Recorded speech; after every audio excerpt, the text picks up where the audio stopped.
지난 2주에 걸쳐서 우리가 뭘 살펴봤죠?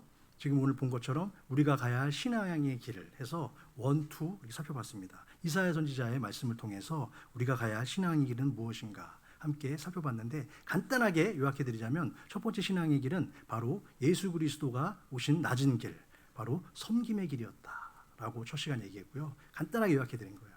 두 번째 시간에는, 지난주에는 뭐였죠? 그 섬김과 낮은 길, 그 낮은 길을 통해서 겸손의 길을, 십자가의 길을 가신 그리스도 예수를 우리는 다시 한번 말씀을 통해서 만나게 되었습니다.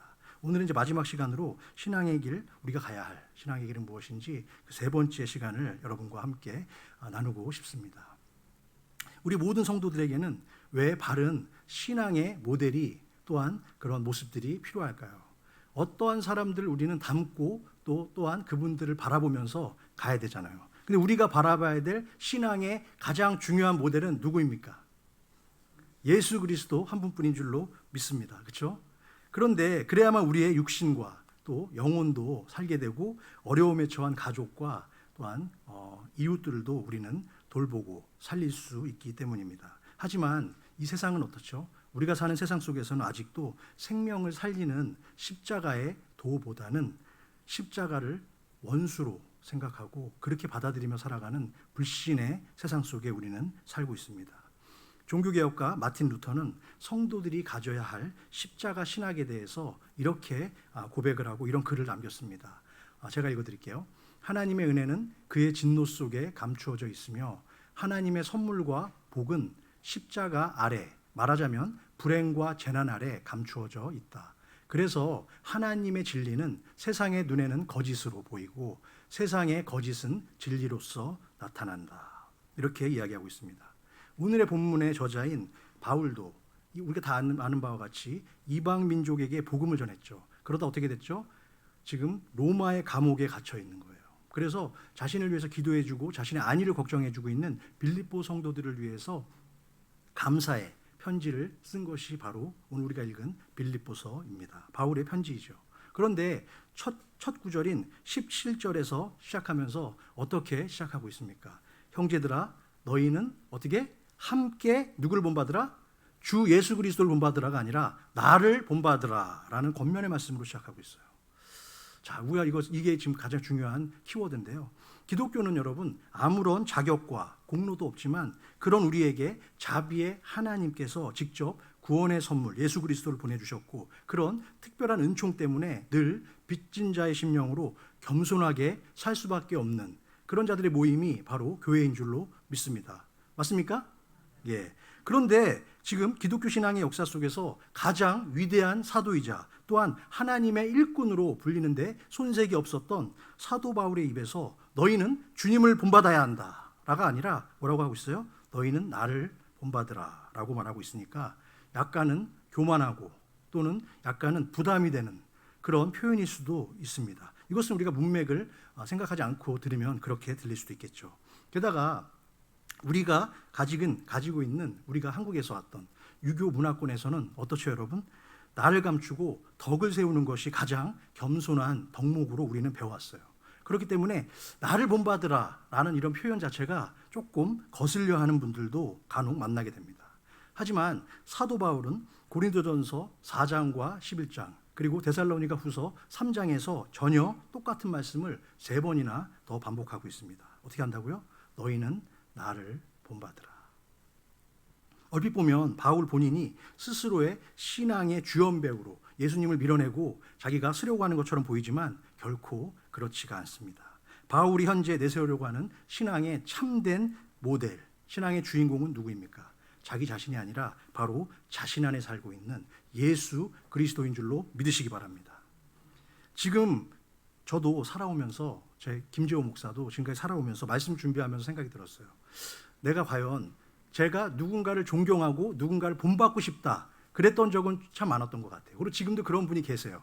그런데 과연 지금까지 살아오면서 나는 과연 다른 사람으로부터 김재호 목사님을 아니면 김재호를 정말 본받고 싶다 이런 이야기를 내가 들어본 적이 있을까?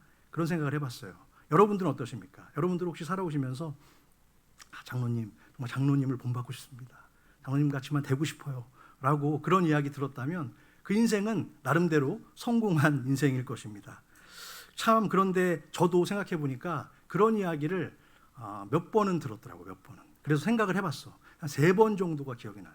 다 이야기할 수는 없지만 제가 플로튼 살 때 어떤 분들을 좀 이렇게 돕는 일이 있었는데 거기에 이제 같이 이렇게 하게 되었는데 그때 하고 나니까 어떤 분이 저에게 감사의 편지를 보냈어요. 그러면서 저한테 뭐라고 그러냐면 거기가 플로튼이었잖아요. 밑에가. 플로튼의 작은 예수 김지호 전도사님 이렇게 해가지고 그 당시에 왔는데 그 편지를 받고 나니까 기분은 좋더라고. 제가 예수라서가 아니라 예수처럼 살아간다는 그 모습으로 칭찬해 준 것에 그냥 감사하고 감격했어요. 그런 모습들을 들으면서 부끄럽기도 했습니다. 왜? 더 잘해야겠구나. 더 바른 모습으로 살아야겠구나 하는 생각을 했기 때문입니다. 하지만 저를 포함한 모든 인간의 마음은 다 동일할 거라고 생각합니다. 우리는 어떻죠? 너무나 자주 변해요. 너무 자주 바뀌어요. 그리고 너무 연약한 존재입니다. 그렇기 때문에 내 자신이 다른 사람들을 이끌 만한 신앙의 모범이나 신앙의 모델이 되기에는 너무나 허물과 약점이 많은 것이 바로 우리 자신입니다. 그래서 말씀을 전하는 목회자의 입장에서는 가끔씩 어떤 생각을 하냐면 인간적인 외로움과 두려움이 엄습할 때가 있습니다.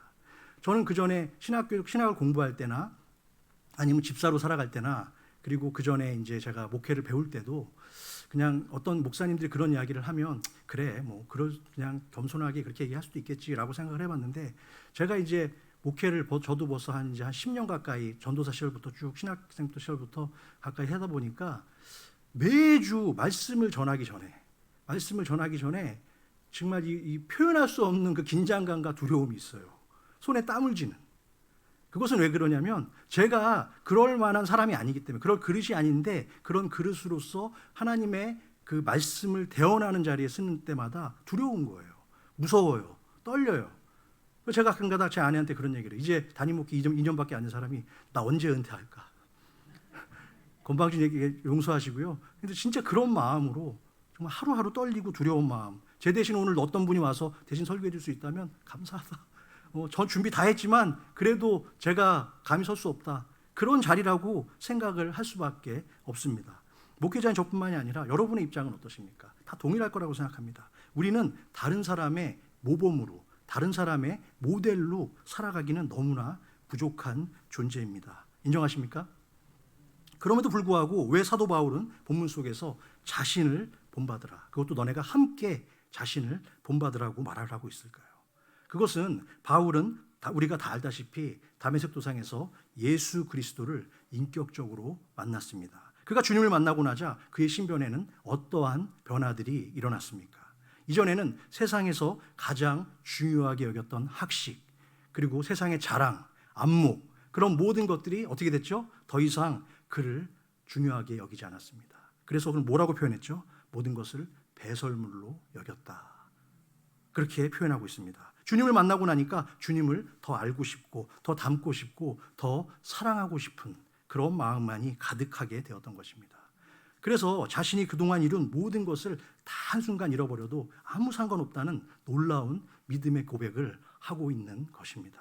그러므로 여기서 사도 바울이 나를 본받으라라는 이 고백 속에는 자신이 그동안 살아온 내 삶의 모형을, 내 삶을 그대로 본받으라는 것이 아니라 자신이 주님을 만난 이후에 발견한 그리고 변화된 신앙의 모습을, 그것을 본받으라는 줄로 믿습니다. 또한 모두가 편하게 살고 싶어하고 쉬운 길을 걸어가고 싶어하고 보장된 길을 가고 싶어하는 세상 속에서 주님이 홀로 가신 그 십자가 고난의 길을 과연 너희가 본받을 수 있겠느냐라고 하는 질문도 이 속에는 함께 들어있는 줄로 믿습니다. 구약의 성경을 보면 특히 위대한 족장들이 나옵니다. 그리고 많은 위인, 믿음의 위인들이, 인물들이 등장하고 있는데 그 어디에서도 믿음의 사람을 신앙의 본으로 제시하는 부분은 나오지 않고 있습니다. 왜 그럴까요? 인간의 본성이 온통 죄로 얼룩져 있기 때문입니다. 하지만 우리보다 앞서간 신앙의 선배들 중에는 우리가 특별히 따르고 본받을 만한 아름다운 신앙의 유산과 믿음의 그런 어떤 능력을 갖고 계신 분들이 있을까요? 없을까요? 그것이 있다라고 사도 바울은 본문 17절 후반절에서 언급하고 있거든요. 한번 그 모습도 보길 원합니다. 17절에 뭐라고 하고 있죠? 너희가 우리를 본받은 것처럼 어떻게 하죠? 그와 같이 행하는 자들을. 그러니까 사도 바울은 지금 자기만을 본받으라는 것이 아니라 우리를 본받은 것처럼 어떻게 하라? 그와 같이 행하는 자들을 너희가 어떻게 하라고요? 눈여겨보라고 말씀하고 있습니다. 이것도 같은 본받으라는 표현과 동일한 표현이라고 우리는 볼 수 있겠죠. 여기서 여러분 그와 같이 행하는 자들이란 도대체 누구를 이야기하는 것일까요? 이것은 여러분 한 세 가지 정도로 정리할 수 있는데요. 첫 번째는 자 여러분 따라해 보세요. 예수님을 내 인생에서 가장 소중히 여기며 사는 사람. 그 사람이 바로 여러분인 줄로 믿습니다. 아멘. 두 번째는 따라하세요. 주님 때문에 내가 가진 것을 다 잃어도 감사할 수 있는 사람.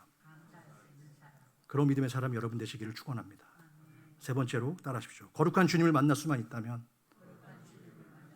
어떠한 고난에도 기꺼이 참여할 수 있는 믿음. 그런 믿음을 가진 사람이 바로 저와 여러분 되시기를 주님의 이름으로 축복합니다. 계속해서 본문 18절 말씀 속에 여러분 한글 성경 속에는 빠져 있는데요. 바울이 원래 원문을 찾아보니까 18절 앞에는 없지만 왜냐하면이 나와요. 왜 그와 같은 사람들을 우리가 따라야 하냐라고 하면서 바울은 왜냐하면 내가 한 번이 아니라 여러 번 너희에게 말하였거니와 이제도 어떻게 한다고요? 눈물을 흘리며 말한다. 여러분 이것은 굉장히 중요한 것입니다. 어떤 중요한 문제에 대해서 우리가 권면할 때 여러 번 얘기한다는 건 중요한 거잖아요. 그런데 그냥 그 정도로 얘기를 끝낸 것이 아니라 여러 번 얘기하다 안 되니까 눈물로 고백하고 눈물로 너희들한테 권면할 수 있다는 것은 그만큼 중요하기 때문에 이야기하는 거죠. 그 이후에 뭐라고 말합니까? 여러 사람들이 그리스도의 십자가의 원수로 행한다고 바울은 안타까워하며 이야기하고 있습니다. 우리가 왜 신앙의 삶을 잘 살아간 신앙의 본이 되는 분들이 교회에도 있어야 되고요. 그리고 그런 분들을 우리가 그런 분들의 삶을 본받아야 합니까? 그것은 우리 주변에는 여전히 잘못된 적 그리스도의 십자가의 길, 잘못된 십자가의 원수로 우리를 이끌려오는 사람들이 너무나 많이 있기 때문입니다. 또한 우리를 잘못된 신앙의 길로 안내하는 거짓 교사들도 우리 주변에서는 쉽게 찾아볼 수 있습니다. 그래서 바른 신앙의 모델을 딱 붙들고 왜곡된 거짓된 교사들과 이단들을 너희가 잘 분별하고 이겨내라는 바울의 그 의미, 그 뜻이 이 말씀 속에 담겨져 있는 것입니다. 여러분 요즘처럼 코로나가 2년 이상 계속 지속되다 보니까 어떤 상황이 되고 있습니까? 믿음이 강하신 성도들은 그래도 다 참고 견디면서 이 시간들을 잘 훈련의 시간으로 가고 있습니다. 하지만 믿음이 약한 성도들은 어떠죠? 예배의 중요성을 자꾸만 까먹게 돼요. 점점점 잊어버리게 되고요. 자꾸만 교회에 빠지다 보니까 어떻게 돼요? 이제는 교회에 안 나가는 것이 너무나 당연한 거예요. 그러다 보니까 자신의 정당성을 찾아야 돼요. 그러니까 인터넷 교회를 하면 된다. 온라인 예배로 충분하다라고 그렇게 이야기하고 있습니다. 이런 상황 속에서 거짓 교사들은 자꾸만 성도들을 그렇게 왜곡하고 선동하는 것입니다. 더 이상 교회 나가지 않아도 괜찮아 라고 이야기합니다. 하지만 그것은 잘못된 가르침입니다. 저도 사역을 하면서 가끔 경험하는 일이지만요. 의도적으로, 의도하지 않은 것이 아니라 어떤 아프거나 상황이 발생해서 빠지는 것이 아니라 의도적으로 여러분 4번 이상 내가 교회에 출석하지 않잖아요. 그럼 제가 직접 경험한 겁니다. 그러면 그때부터는요. 웬만한 믿음이 강하지 않은 분이 아닌 이상은 견디기 힘듭니다. 왜요? 사탄이 가만히 두질 않습니다. 딱 갈고리로 잡아가지고요. 교회 못 가게 합니다. 그리고 못 가는 게 당연한 게 되는 거예요. 저도 그걸 경험했었어요. 제가 일할 때 아내한테 거짓말했죠. 일부 예배 드리고 간다고. 그리고 회사에 바쁘니까 그냥 지나쳐서 갔어요. 첫째 주에는 그냥 주님 죄송합니다 그러면 갔어요. 2주, 4주, 4주가 되다 보니까 나중엔 교회를 떠나게 되더라고요. 제 경험이기도 합니다. 이처럼 우리의 눈이 영적으로 아주 조금만 시력이 핀트가 어긋나고 어두워지면 어떻게 되죠? 우리의 연약한 영혼은 갈 길을 잃어버리게 됩니다. 그리고 어떻게 되죠? 이리저리 헤맬 수밖에 없어요. 왜 그럴까요? 우리는 죄의 본성을 가지고 태어난 유한한 존재이기 때문입니다. 그래서 바울은 그런 거짓 교사들을 가리켜서 뭐라고 표현하고 있습니까? 따라해 보세요. 십자가의 원수. 십자가의 원수라고 말하고 있는 것입니다. 십자가의 원수는 여러분 2가지로 해석할 수 있는데요. 첫 번째는 십자가의 도, 그리스도의 도를 거스르는 자들. 그것이 바로 십자가의 원수가 될 수 있고요. 또 하나는 십자가의 삶을 거부하는 겁니다. 십자가의 삶은 낮은 삶이죠. 겸손의 삶이죠. 그리고 다른 사람을 높이는 삶입니다. 그런데 그 삶을 거부한다면 그것도 십자가를 거부하는 그런 십자가의 원수가 될 수 있다는 것을 우리는 기억해야 됩니다. 사랑하는 성도 여러분, 우리가 믿는 십자가의 진리는 무엇입니까? 사람은 죄의 문제에 대해서 내 스스로 해결할 수 없습니다. 그렇기 때문에 하나님의 자비와 은총을 우리는 받아야지만 구원을 받을 수 있다는 것을 믿는 믿음, 그것이 바로 십자가의 진리인 줄로 믿습니다. 그런데 십자가의 원수들은 어떠죠? 주님이 가르쳐 주시는 그 바른 십자가의 길을 받아들이지 않습니다. 그것을 외면하고 그것을 바깥으로 내밀고 주변으로 밀어냅니다. 그럼으로써 문제는 우리가 어떤 나쁜 짓을 하고 방탕하게 다른 사람을 죽이고 살리고 하는 그런 문제가 아니라 우리의 삶 속에 우리가 십자가를 거스르고 십자가의 원수로 살아갈 수 있는 모습들이 얼마든지 있다 없다? 있을 수 있다는 것입니다. 매주 교회를 나오고 도덕적으로 잘 살아도 얼마든지 십자가의 원수, 종의 그 사탄마귀의 종노릇을 하며 살아갈 수 있다는 것입니다. 여러분, 그것은 바로 뭐냐? 가장 간단하게 얘기하면 우리가 교만해질 때예요. 자신의 인생과 미래를 내 스스로 책임질 수 있다는 그런 확신이 내 마음 가운데 들 때, 그것이 바로 십자가의 원수로 살아갈 수도 있다는 것을 기억하셔야 됩니다. 그래서 여러분, TV나 유튜브를 보면은 세상은 계속해서 끊임없이 우리에게 뭐라고 이야기하고 있습니까? 인생은 무한한 가치가 있습니다. 그러니 너의 인생, 당신의 인생은 당신의 것이니까 모든 일은 당신 몫에 달려 있으니 당신의 인생을 마음껏 개척하고 편하게 누리면서 사십시오 라고 계속해서 유튜브에서는 일찍 조기 은퇴하라 뭐하라 하면서 계속 그런 이야기를 하죠. 이런 말을 듣기에는 근사하고 너무나 틀린 맛 하나도 없는 것 같고 다 맞는 것 같습니다. 하지만 위험한 생각도 그 안에는 들어가 있습니다. 왜 그럴까요? 우리가 주님을 믿고 나면 그때부터 하나님을 의지하고 살아야 되는데 어떻게 돼요? 나 자신을 의지하고 살아갈 수 있는 그런 그 모습들이 그 속에서 꿈틀거리고 있기 때문입니다. 하나님의 자리를 뒷전으로 밀어내고 세상의 가치관으로 내 뜻과 내 생각이 그 자리를 대신하는 것, 그것이 바로 십자가의 원수가 될 수 있는 길임을 우리는 기억해야 될 줄로 믿습니다. 여러분, 한국에서도 제가 대학 들어갈 때인데 교회에서 모여서 철야로 기도하고 막 좋은 대학 가야 된다고 그러고 스카이 대학 몇 명 하고 막 정해놓고 막 교회에서 막 철야했던 그런 기억도 나요. 지금 생각해보면 참 어리석은 일이었던 것 같은데 그때 그렇게 기도하면서 물론 그런 간절한 기도는 필요합니다. 중요하죠. 해야죠. 그런데 어떻게 하죠? 좋은 대학만 들어가면 원하는 것을 마음대로 할 수 있으니까 뭐라고 얘기합니까? 일단 교회는 나중에 다니고 주일날 학원 가라. 그렇게 누가 얘기합니까? 교회 다니는 중직자 부모가 그런 이야기들을 자녀에게 하고 있습니다. 그리고 나서 나중에 자녀가 교회를 떠나니까 뭐라고 얘기해요? 왜 어쩌다가 우리 자식이 그렇게 됐는지 모르겠다고 그렇게 얘기하는 경우도 보게 됩니다. 예수의 가치관이 세상의 가치관으로 물들기 시작하면 그때부터는 십자가의 복음은 더 이상 설 자리를 잃을 수밖에 없습니다. 그런데 이미 우리가 살고 있는 이 시대에는 십자가의 복음이 너무 많이 상실됐어요.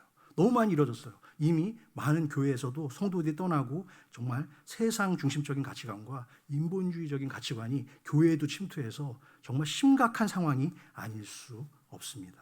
그러나 여러분, 주님이 가신 십자가의 길은 어떤 길입니까? 우리가 다시 한번 말씀드리지만 자기를 희생하는 섬김의 길이고 스스로를 낮추는 겸손의 길인 줄로 믿습니다. 따라서 바울처럼 우리도 주님을 인격적으로 만나게 될 때 세상이 아닌 하나님을 중심으로 살아가게 되고 또한 우리 삶의 진짜 가치와 목적이 바로 하늘나라에 두는 것임을 믿으시기 바랍니다. 1부 때도 제가 말씀을 드렸는데 여러분, 한국의 그 영등포에 있는 요셉 의원이라고 혹시 들어본 적 있어요? 요셉 의원? 잘 모르시죠? 그 나중에 이제 그 유튜브에서 요셉 의원 한번 쳐보세요. 일단 오늘 저녁에라도. 그러면 한 50분짜리 다큐도 있고 막 굉장히 많이 나올 건데 제가 사실 이 다큐멘터리를 보면서 이분에 대해서는 알고는 있었는데 놀라운 일이에요. 그 요셉 의원을 만드신 그 선우병식이라는 원장님이 있는데요. 이분이 이미 2008년도에 고인이 되셨습니다.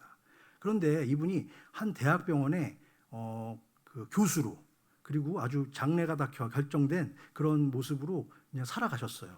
그랬는데 하나님께서 자꾸만 이분에게 기도하는 가운데 마음을 주시는 거예요. 물론 이분은 캐톨릭 신자예요. 그런데 마음을 주셔서 어떻게 해요? 자꾸만 그 어려운 가운데 그 보험 혜택을 받지 못하는 외국인 근로자들이나 어려운 자들에게 너의 의술을 좀 베풀어 줄 수 없겠니? 하는 마음을 자꾸 주는 거예요. 그래서 이분은 바로 그것이 낮은 길, 십자가의 길이라는 것을 깨닫고 자기의 시간을 하루씩 그 바쁜 대학병원 교수 자리가 하면서도 하루를 비워서 휴가를 내서 그 영등포와 관악구의 가장 빈민들을 찾아가서 하루 동안 의술을 나눴습니다. 그때가 되면 그냥 나래비로 줄을 서는 거죠. 그래가지고 어떻게 했냐? 너무 피곤하니까 자기가 아침부터 하는데도 너무 사람이 몰려오는데 피곤한데 고쳐야만 하는 거지. 그러니까 어떻게 했냐? 잠깐 낮잠 자고 저녁에 다시 진료하고. 그런 식으로 하다가 어떻게 됐냐? 이분이 자기 본업을 포기하고 요셉 의원을 만들었어요. 1987년도에 관악구에. 그런데 여러분 놀라운 일이 벌어졌어요. 지난 34년 정도가 흘렀는데요. 지금까지 누적 인원 약 64만 명이 보험이 없는, 오갈 데 없는 가난한 자들이 그곳에서 하나님의 은혜를 베풀고 입게 되었습니다. 그리고 여러분 2008년도에 아까 말씀드린 대로 초대 원장 선우 원장님께서 돌아가셨어요. 그러자 난리가 난 거예요. 이걸 지금 누가 그럼 이거를 컨트롤하냐? 왜? 거기에 있는 모든 과가 있어요. 내과, 소아과 다 있는데 이 모든 의사들도 전국에 있는 의사들이 하루씩 이틀씩 시간을 내 가지고 봉사를 하는 그런 모습으로 하나도 돈을 받지 않고 의사들이 봉사를 하는 거예요. 그런데 이걸 컨트롤할 수 있는 분이 돌아가시니까 이제 요셉 의원은 끝났구나 하는 그런 이야기가 나왔습니다. 그런데 또 한국에 있던 어떤 대학병원 교수님이 그 기도하는 가운데 그분 앞에 또 나타나신 거 하나님께서 나타나셔서 네가 좀 해주면 안 되겠냐. 그런데 그 교수님은 8년이라는 시간이 남았어요. 뭐가? 8년 자기는 계획을 세운 거예요. 자기 은퇴 계획을. 8년 후면 은퇴를 하고 대학병원. 그럼 그동안 얼마의 퇴직금이 쌓이고 그다음 어떻게 하는 그거를 다 세워놨는데 그거를 8년 전에 네가 좀 은퇴하고 가서 무보수로 좀 일하면 안 되겠냐 마음을 주시는 거예요. 그래서 그분이 또 갔습니다. 가서 2대 원장을 마치고 또 3대 원장까지 이어지면서 지금까지 계속해서 병원을 운영해 오고 있다고 합니다. 예수 그리스도가 이 세상을 위해서 지신 십자가 고난과 그 의미를 이해한다면 그것은 특별한 엄청난 어떤 이슈나 해외 토픽이 아닐 수도 있습니다. 더 놀라운 것은요. 거기에서 가장 인기 있는 과가 무엇일까요, 여러분? 그 여러 과 중에. 무슨 과일까요? 저도 저번에 밥을 먹다 갑자기 여기 빠진 거예요. 뭐지 그랬더니 옛날에 껴놨던 게 빠진 거예요. 겁이 나더라고요. 가져가면 비쌀 거거든. 겁나. 치과는 겁나. 보험도 안 되고 어떡하지? 그런 생각을 저도 하는데 그런데 얼마나 소외된 분들이 입 다 망가져 있고 힘들잖아요. 그래서 이분들이 가장 많이 하는 것이 틀니래요, 틀니. 근데 틀니를 아무리 싸게 해도 수백만 원 들잖아요. 그런데 여러분 지난 시간 동안 34년 동안 틀니의 재료값이 모자라서 한 번도 고민한 적이 없답니다. 다 어떻게 채워주셨을까요? 수많은 교인들과 캐톨릭 신부들과 믿지 않는 자들까지 그것을 보고 너무 감동해서 보내준 그 후원금이 쌓여서 차고 넘친답니다. 그것이 바로 하나님의 역사예요. 그런 모든 상황 가운데 그것을 만든 최초의 사람은 이미 갔지만 그 이후의 상황 가운데 하나님께서는 그것을 계속해서 역사하고 계시는 것입니다. 이처럼 우리 삶의 목적과 가치가 예수 그리스도로 덧입혀진다면 사도 바울이 만난 다메섹에서 만난 그 하나님을 우리도 인격적으로 만난다면 우리의 삶은 변할 수밖에 없는 줄로 믿습니다. 왜요? 그것이 바로 하나님의 뜻 가운데 거하는 삶이기 때문입니다. 이 정도로 하고요. 그렇다면 지금 우리에게 중요한 것은 우리가 가야 될 신앙의 길은 분명합니다. 십자가의 길인 것은 알겠어요. 그렇다면 우리가 반드시 조심하고 피해야 할 십자가의 원수의 길도 있을까요? 없을까요? 있다라고 바울은 오늘 이야기하고 있습니다. 그 길은 무엇인지 구분하는 것이 쉽지는 않지만 십자가의 원수들이 살아가는 삶의 내용과 본질들을 우리가 한번 찾아보면 쉽게 그것은 드러나게 됩니다. 자, 십자가의 원수들의 길은 어떤 길일까? 첫 번째 소제목을 찾아보겠습니다. 같이 읽겠습니다. 시작. 십자가의 원수들의 최종 종착점은 파멸과 멸망뿐입니다. 본문 3장 19절 말씀 잠깐 보시면 뭐라고 했죠? 그들의 마침은 뭐다? 그렇습니다. 그들의 마침은 멸망이라고 말씀하고 있습니다. 겉으로는 아무리 근사해 보이고 훌륭해 보일지라도 십자가의 원수들의 마침은 멸망이니라. 십자가의 원수로 살아가면 하나님의 뜻과 방법이 아니라 자신을 믿고 자신의 방법대로 고집하며 교만하게 살아갈 수밖에 없기 때문에 결국 교만의 길은, 교만의 선봉은 멸망이라고 잠언에서도 말씀하고 있습니다. 사랑하는 성도 여러분, 우리는 이 말씀을 오늘 귀담아 들어야 될 줄로 믿습니다. 우리의 신앙을 입술로만 고백하면 다 되는 것처럼 착각해서는 안 됩니다. 신앙은 논리적인 말장난이 아닙니다. 신앙은 우리의 전인격적인 변화를 포함하는 것입니다. 그래서 반드시 구원받은 사람에겐 예수 그리스도의 향기가 나타나야 되고요. 예수 그리스도의 편지가 전달돼야만 하는 것입니다. 그것이 바로 예수로 인한 삶의 변화인 줄로 믿습니다. 그래서 여러분 이런 얘기 할 수 있어요. 부부 생활하면서 가장 중요한 점이 무엇일까요? 부부들 많이 계시는데 부부 생활하면서 가장 중요한 게 뭘까요? 배우자를 사랑하는 것이죠. 배우자를 사랑해야 돼요. 상대방이 하는 말을 잘 귀담아 들어서 그것을 들어주고 그리고 또 사랑해주고 아껴주는 그것이 바로 어떻게 보면 부부 생활의 아주 간단한 핵심이라고 할 수 있습니다. 그런데 우리의 실상은 어떻습니까? 우리의 실상은 어떻죠? 멀리 바라볼 곳이 없느라. 수십 년을 살았어도 무슨 말만 하면 어떻게 하죠? 화부터 내잖아. 아닌가? 저만 그런가? 다 그냥 다 사랑으로 받아주세요. 예, 다 화부터 내고 상대방의 마음에 그냥 편하게 해주면 되는데 어떻게 해요? 송곳으로 콕콕 찔러. 빵꾸까지 내잖아요. 그래서 조금만 찔르면 그는데 쑥 넣어봐. 그래가지고 결국에는 터트리고 문제를 일으키게 됩니다. 그러니까 여러분 어떻게 해요? 반평생을 수십 년을 같이 살았는데 황혼이혼하겠대요. 황혼이혼하겠다는 사람들이 계속 늘어난다는 거예요. 수십 년 살았으면 이제 다 봤잖아요. 다 알잖아요. 그런데도 이혼하겠다니 이거 어떻게 하면 좋습니까? 계속 늘어나고 있습니까? 얼마나 허망하고 어리석은 일인지 알 수 없습니다. 마찬가지로 여러분 똑같을 수 있습니다. 우리가 평생을 예수 믿고 그렇게 살아가지만 결국에는 어리석은 멸망의 길로 갈 수도 있음을 우리는 반드시 기억해야 할 줄로 믿습니다. 자, 두 번째 소제목입니다. 시작. 십자가의 원수들이 숭배하는 신은 그들의 탐욕과 정욕 그리고 세상의 욕망입니다. 그렇습니다. 자, 그들의 배는 어떤 것이 있죠? 탐욕이 있습니다. 그리고 그들의 뱃속에는 아주 더러운 것들이 가득 차고 있습니다. 온갖 탐욕과 식욕과 정욕으로 가득한 이 세상에서 그들이 추구하는 것은 오직 육체적인 욕망을 만족시키는 것에 불과합니다. 바로 이것이 십자가를 거슬러서 살아가는 사람들의 동일하고도 반복적인 삶의 패턴이라고 우리는 볼 수 있습니다. 제가 청년들을 좀 지도해 봤는데요. 그 청년들이 잘못됐다는 게 아니라 어떤 청년들은 이제 막 자유를 만끽하겠다고 청바지도 막 쫙 찢고 머리도 그냥 파란색, 빨간색 염색도 해보고 막 그냥 그래요. 그러면 좀 더 자유롭다고 여기고 생각하는 것 같습니다. 하지만 여러분 그것은 그 나이 때 잠깐 그렇게 인조이할 수 있겠죠. 그것이 바로 자유일까요? 그런 모습이 바로 겉으로 보이는 모습이 자유일까요? 성경은 그렇지 않다라고 말하고 있습니다. 세상은 우리가 내가 원하는 방식대로 살지 않으면 불행해질 거라고 계속해서 우리에게 죄의 길로 유혹을 합니다. 하지만 그 욕망의 대가는 무엇입니까? 결국에는 사탄의 종이 되어서 탐욕의 종으로 서서히 변질되어 가는 것밖에는 다름이 없습니다. 그래서 우리 성도는 어떻게 해야 될까요? 스스로 더 절제해야 됩니다. 더 할 수 있지만 덜 가야죠. 그리고 어떻게 해야 되죠? 스스로 통제해야 되고 자신을 다스릴 때 그때 하나님의 은혜가 임하게 될 줄로 믿으시기 바랍니다. 세 번째 소제목입니다. 시작. 십자가 원수들의 결말은 그들의 행위로 인한 부끄러움과 수치입니다. 자, 19절에 보니까요. 그 영광은 그들의 부끄러움에 있다라고 말씀하고 있습니다. 눈에 보이는 대로 정욕이 이끈 대로 썩어질 육체의 욕심대로 살다 보니까 어떻게 돼요? 이제는 부끄러운 것을 더 이상 부끄럽다고 여기지 않고 그 부끄러움을 수치를 자랑하는 상황까지 가게 됩니다. 날마다 죄를 짓고 살면서도 그것이 죄인지조차도 둔해버리게 그냥 잊어버리는 거예요. 인식하지 않는 겁니다.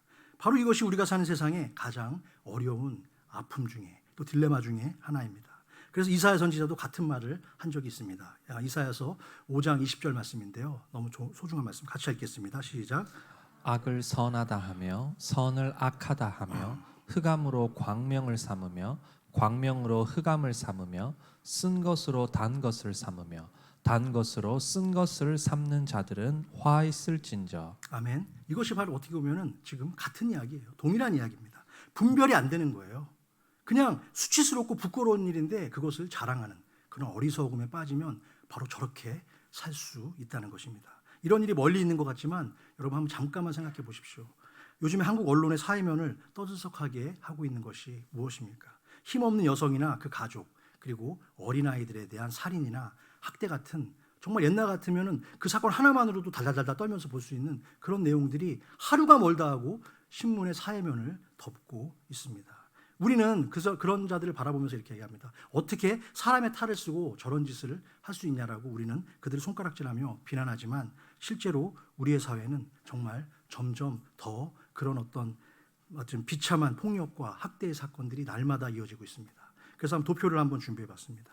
여러분 2021년 통계인데요. 6월까지 통계인데 늘어나는 아동학대 사범을 보십시오. 아동학대가 지금 1년에 6천 건, 7천 건, 8천 건 아동학대를 하는 사람들의 지금 숫자가 저렇게 많다는 거예요. 얼마나 사회가, 한국 사회가 여러분 대단히 뭐 미국까지 큰 사회도 아닌데 저렇게 많은 일들이 지금 벌어지고 있고요. 그리고 존속이라는 게 뭐죠? 가족이에요, 가족. 가족 대상 범죄가 저렇게 많이 지금 증가하고 있고 그냥 내 딸이 원하지 않으니까 만나지 마라. 그 아버지가 얘기했더니 쫓아와가지고 와이프도 죽이고 또 동생도 죽이고 칼로 다 죽이는 거예요. 얼마나 무섭습니까? 이제 완전 죄악이 그냥 만연시되는 그런 사회를 우리는 살아가고 있습니다. 정말 우리의 일이 아니고 내 일이 아니라고 우리가 방관할 것이 아니라 이제 점점 우리 근처로 이러한 일들이 다가오고 있습니다. 그런 현실을 바라볼 때 정말 우리는 성도로서 가슴 아파하며 그들을 위해서 정말 저 십자가의 원수로 살아가는 자들을 위해서 우리가 기도해야 될 줄로 믿습니다. 하나님은 죄를 지은 이스라엘을 가리켜서도 이렇게 말씀하신 적이 있습니다. 이사야서 48장 4절 말씀입니다. 시작. 내가 알거니와 너는 완고하며 내 목은 쇠의 힘줄이요 내 이마는 노시라. 여러분 회개를 상징하는 것은 내 스스로의 잘못을 솔직하게 인정하고 고개를 숙이는 것입니다. 그런데 뭐라고 말씀하고 있습니까? 내가 알거니와 너는 완고하다. 완고해서 어떻게 해요? 내 목은 쇠의 힘줄이래요. 쇠의 힘줄이 잘 휘어집니까? 휘어지지 않죠. 그리고 뭐라고요? 내 이마는 노시라는 거예요. 녹 쓴지도 모르는 거예요. 계속 뭐가 문제가 있지만 녹이 쓴지도 모르고 썩어가는 그러한 모습이 될 수 있다는 것입니다. 이것은 뭡니까? 부끄러움과 수치를 모를 때 바로 우리가 그러한 신앙은 이미 병들고 썩은 신앙이라고 볼 수 있는 것입니다. 또한 한국 사회를 바라볼 때 가슴 아픈 현실이 또 있습니다. 무엇입니까? 부동산 투기로 큰 돈을 벌었다고 자랑하는 사람들의 모습입니다. 정직한 수단과 방법이 아니라 투기로 큰 돈을 모은 것을 뭐가 잘났다고 자랑을 합니까? 단순히 돈을 많이 버는 것보다 더 중요한 것은 무엇일까요? 하나님이 기뻐하시는 방법대로 돈을 버는 것이 중요하고요. 그것을 하나님이 기뻐하시는 방법으로 쓸 줄도 알아야 할 줄로 믿습니다. 그런데 세상은 다른 사람들의 눈에서는 피눈물이 나든 뭐든 관계없이 무조건 돈을 많이 버는 것이 미덕이고 성공한 인생인 것처럼 계속해서 우리의 신앙적 가치관을 파기하고 또한 왜곡시키려고 노력하고 있습니다. 하지만 성경은 뭐라고 말씀하고 있습니까? 너의 배만 채우는 모든 행위와 그 수단은 다 수치로움과 수치스러움과 부끄러움뿐이라고 말씀하고 있습니다. 우리는 더 이상 그런 왜곡된 세상의 가치관을 부러워하거나 따르지 않는 성도가 되어야 될 줄로 믿습니다. 마지막으로 이제 뭐라고 말씀하고 있을까요? 자, 십자가의 원수에 대해서 네 번째 소제목입니다. 시작. 십자가의 원수들은 하늘의 일이 아닌 땅의 일만을 생각하며 살아갑니다. 그렇죠. 땅에 투자를 많이 했나 봐. 땅에다 투자를 많이 해가지고 돈이 많이 벌었는지 땅의 일만을 생각한다라고 얘기하고 있습니다. 땅에 속한 것 외에 다른 것에는 관심이 없어요. 왜? 거기서 돈이 나오니까. 그렇죠? 내 눈에 보이고 내 손에 만져지는 것이 전부인 양 그것을 붙들고 살아가고 있습니다. 그러나 여러분 땅이 있으면 하늘이 있다는 것도 반드시 기억해야 될 줄로 믿습니다. 예수님도 이 땅에 오실 때 여러분 땅으로 오셨지만 하늘 문을 열고 오셨습니다. 또한 주님은 땅에만 계시는 분이 아니라 하늘에서도 동일하게 계시는 영존하시는 주님인 줄로 믿습니다. 그렇게 이 땅에 하나님의 나라가 들어왔고 그래서 우리는 주일에 땅에 속한 하나님의 나라인 바로 이 교회로 모이는 줄로 믿습니다. 우리 2층에 떠 있잖아요. 농담이고요. 이 길은 근데 그래서 우리가 혼자 갈 수가 없는 길이에요. 같이 가야 돼요. 함께 붙들어주고 격려하고 도와주고 위로해야지만이 우리가 갈 수 있는 길이 바로 하나님 나라의 길인 줄로 믿습니다. 그렇게 아주 외롭지 않잖아요. 그렇죠? 외롭지 않고 그래서 우리는 힘들수록 더 교회에 모여야 할 줄로 믿습니다. 지금 이 순간에도 십자가의 원수들과 이단들은 계속해서 우는 사자와 같이 달려들면서 성도들을 죄의 굴레로 유혹하기 위해서 끊임없이 거짓말을 하고 또한 유혹하고 그리고 혼탁한 이 시대를 괴롭히고 있습니다. 그것을 얘기하면서 바울은 이제 무슨 말을 하고 있습니까? 18절 말씀 한번 다시 한번 보기를 원하는데 여러분 다시 한번 제가 말씀드리지만 여러 번 너희에게 말할 거니와 이제도 어떻게 해요? 눈물을 흘리며 말한다라고 이야기하고 있습니다. 십자가의 원수로 사는 자들을 대하는 방식에 대해서 저는 사도 바울이 저에게 가르쳐주는 거라고 생각해요. 그들을 대할 때 비난하고 판단하고 분별하는 것도 중요합니다. 또 우리는 그렇게 할 수도 있어요.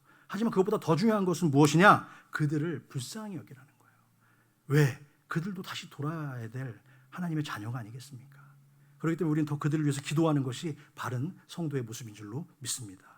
그렇게 마지막으로 바울은 십자가를 의지하며 믿음으로 사는 자들에게 뭐라고 마지막 권면을 하고 있습니까? 20절과 21절 말씀인데요. 20절과 21절 같이 읽겠습니다. 시작.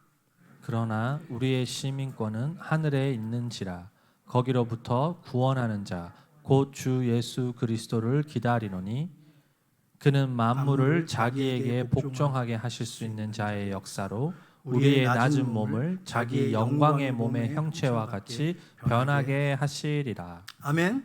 그렇습니다. 우리는 이미 하늘나라의 시민권을 받은 자인 줄로 믿습니다. 시민권을 갖고 있는 사람은 별거 아니에요. 그냥 시민권일 뿐이에요. 하지만 시민권이 없는 사람은 시민권이 부러울까 안 부러울까? 시민권이 부러운 거예요. 또 영주권을 가진 사람은 또 영주권 없는 사람 영주권 가진 사람이 부러운 거예요. 그래서 저희 형이 그러다 뉴욕에 있는 저희 형이 그러더라고요. 야, 저희 형도 한 10년 넘게 만에 이제 미국에 와가지고 뭐 세탁소 하고 뭐 이런 일 저런 일 하다가 영주권 얻게 되었는데 저희 형이 이제 힘들게 영주권 얻으면서 저한테 한 얘기가 있더라고요. 야, 재호야, 비 오는 날 뉴욕 거리를 걸어가는데 그냥 홈리스 분들 막 비 맞고 막 저쪽에 앉아가지고 다다다다 떨는데 그분들에게 햄버거 하나 딱 줬대요. 주면서 그런 생각을 하게 되었다는 거예요. 저 사람들은 그래도 미국 시민이겠지?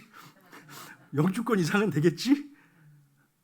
저희 형은 세탁소 하다가 여기 하도 안 하던 일을 한국에서 회사 다니던 사람이 세탁소 가가지고 하다가 이제 맨날 이거 뭐 하다 보니까 여기가 그렇게 아프다는데 여기가? 그래가지고 주사 맞으면서 제가 뉴욕에 방문했는데 주사를 맞더라고요. 얼마나 아프면 그러겠어요. 그런데 그렇게 하면서 이제 본인이 영주권을 얻기 위해서 이제 그렇게 막 했는데 저들도 저 거리에 있는 저분들도 시민권은 있겠지라고 저한테 통화하면서 얘기를 하더라고요. 근데 그 말을 들으면서 사실 저희가 그렇지 않습니까? 저희는 이미 다 하나님 나라의 시민권을 받은 사람인 줄로 믿습니다. 우리가 이제 십자가의 원수들을 바라볼 때 그들은 그냥 배교 행위를 했기 때문에 아니면 우리가 관계없기 때문에 무조건 멀어지는 것이 아니라 우리가 더 성숙한 그리스도인으로서 지금 바울의 저 고백처럼 어떻게 해야 돼요?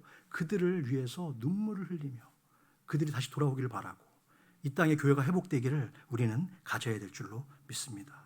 그렇게 어제나 오늘이나 내일 다가올 내일까지도 주님의 십자가 속에서 우리가 갈 신앙의 참된 진리와 길을 찾는 저와 여러분 그리고 여러분의 가정과 우리 부르짖어야 되기를 주님의 이름으로 축원합니다.